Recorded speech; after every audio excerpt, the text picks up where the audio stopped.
America దెబ్బ ప్రపంచానికే ఒక ఎత్తైతే, ట్రంప్ పరుగుల వెనకాల ప్రధానంగా కనబడుతున్నది ఒకటే. వచ్చే ఏడాది అక్కడ ఎన్నికలు జరుగుతాయి.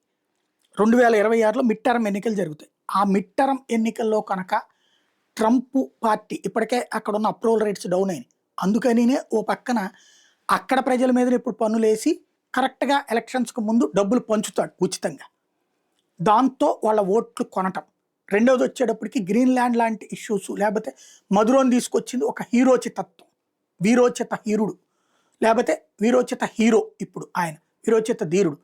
అట్లాగే ఇంకో 2, 3 దేశాల మీదన గొడవలు సృష్టిస్తాడు. ఇవన్నిటి పరిణామంతో అమెరికా అతిశయం, అమెరికా అహంకారం అక్కడున్న ప్రజల్లో లేపుతాడు. తెల్ల జాతీయులలో అహంకారాన్ని లేపుతాడు. ఇదంతా సక్సెస్ అయితే అప్పుడు ట్రంప్ రేపొద్దున మిడ్ టర్మ్‌లో గెలిస్తే ప్రాబ్లమ్ లేదు. లేదు ట్రంప్ గనక మిడ్ టర్మ్‌లో ఓడితే ఇంపీచ్‌మెంట్ అధ్యక్షుడు తొలగింపు తీర్మానాన్ని తీసుకురావడానికి డెమోక్రాట్స్ సిద్ధంగా ఉన్నారు. బైడెన్ టీమ్ సిద్ధంగా ఉంది. దాని నుంచి అవాయిడ్ చేయడానికే ఈ పరుగులైనయి.